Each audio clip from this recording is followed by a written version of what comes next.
Bom dia, pessoal. Vamos lá para o nosso cafezinho de hoje. Estamos estudando, o livro de 1 Samuel. Terminamos na semana passada o capítulo 14. Hoje nós vamos adentrar no capítulo 15. E recapitulando o que vimos anteriormente no capítulo 14, principalmente nos últimos versos, a partir do verso 36, observamos que a fidelidade de Jonatas em consultar a Deus antes de tomar suas decisões foram reconhecidas, não só pelo povo e por seu pai, mas principalmente pelo próprio Deus, que não permitiu que ele fosse morto.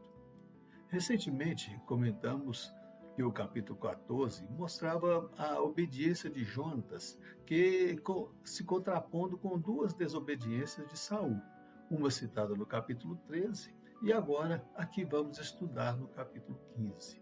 Se você tem uma Bíblia aí da Sociedade Bíblica do Brasil, você vai notar, acima do primeiro verso que está em negrito, a descrição que a sociedade coloca no título, como título, a desobediência de Saul e a sua rejeição. E ao lermos o capítulo, nós notamos que realmente é isto que acontece. E agora vamos observar alguns detalhes desta passagem. O capítulo se inicia com a visita de Samuel, o profeta, a Saul. E vemos que ele inicia a conversa relembrando a Saul que ele foi um instrumento de Deus para ungir Saul como rei sobre Israel. Em todas as falas de Samuel, ele nunca atribui a si os atos que ele praticava, e sim que era apenas um instrumento do Senhor para fazer prevalecer a sua vontade.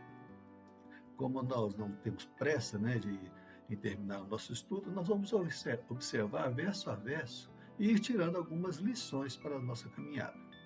Eu acho importante observarmos este comportamento e termos isto como lição para a nossa vida. Como servos de Deus, você já deve ter ouvido aquela expressão: perde o amigo, mas não perde a piada. É uma comparação meio grotesca, mas é assim que devemos agir em relação à palavra do Senhor. Não podemos usar meios termos para tentar amenizar a situação ou até colocar palavras como eu acho ou no meu pensamento. São termos que não condizem com a ordem do Senhor e sim com o nosso próprio entendimento. A verdade, ela tem que sempre prevalecer. E Samuel enfatiza esta ação de que não é dele, e sim de Deus, as palavras que ele passa a transmitir. E ele passa a relatar a ordem do Senhor, que o Senhor mandou entregar a Saul.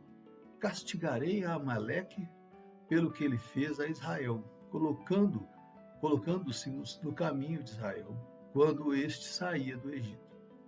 Esta é a primeira fala de Deus, e para entendermos o contexto citado, temos que consultar as Escrituras. Quem eram os amalequitas?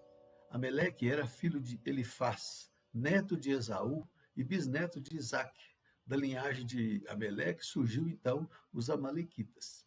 O livro de Êxodo registra os fatos a respeito da libertação do povo de Deus da escravidão do Egito. E creio que você tem pleno conhecimento disso. Mas no caso citado, consultando lá o capítulo 17 de Êxodo, você poderá ver o povo reclamando com Moisés por causa da água, estava faltando água, estava com sede. E Deus manda Moisés que verisse a rocha, e dela saiu água para saciar o povo, e saciar aquela sede que eles estavam sentindo. A partir do verso 8, nós vemos a ação dos amalequitas, atacando os israelitas lá em Refidim. E vemos que, naquele momento, o povo de Deus prevaleceu contra os amalequitas. Mas aquele povo, os amalequitas, ainda estavam no caminho dos propósitos de Deus. E agora vem o restante da ordem de Deus a Saul.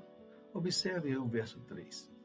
Vai, pois, agora e fere a Amaleque, e destrói totalmente a tudo o que tiver, e não lhes perdoes. Porém matarás desde o homem até a mulher, desde os meninos aos peitos, desde os bois até as ovelhas, e desde os camelos até os jumentos. Mas como assim? Destruir tudo? Que ordem é esta?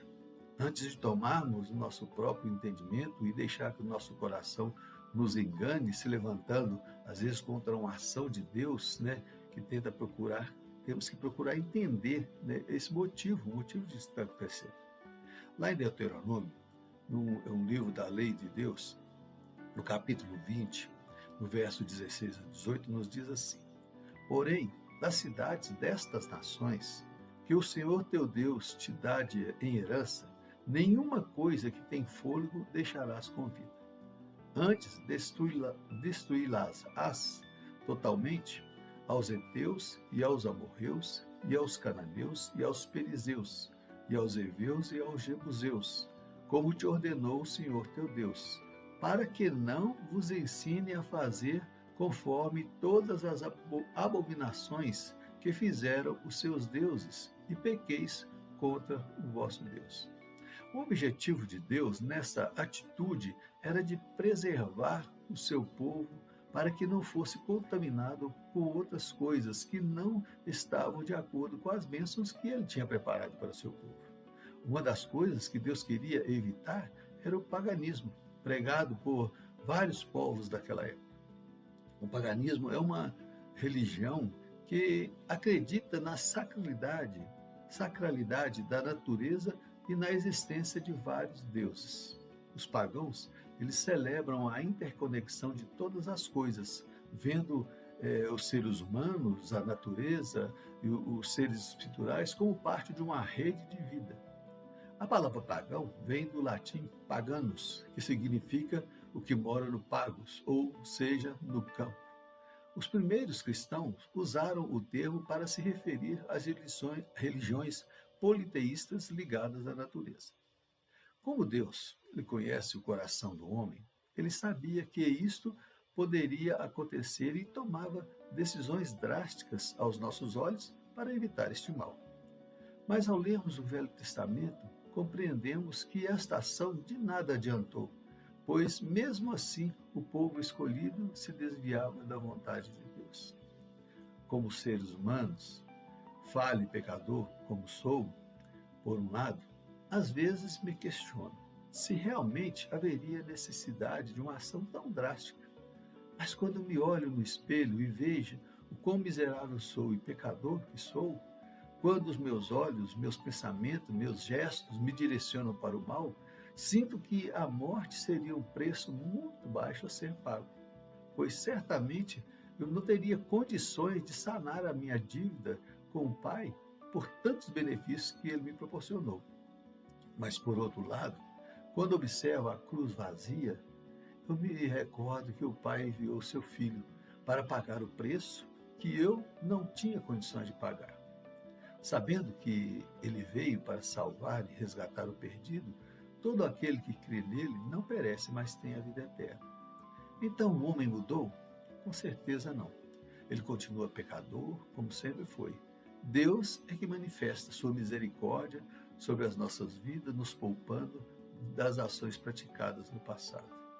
E tudo depende da nossa ação em crer naquele que foi enviado. João registra isso no seu Evangelho, no capítulo 3, verso 16.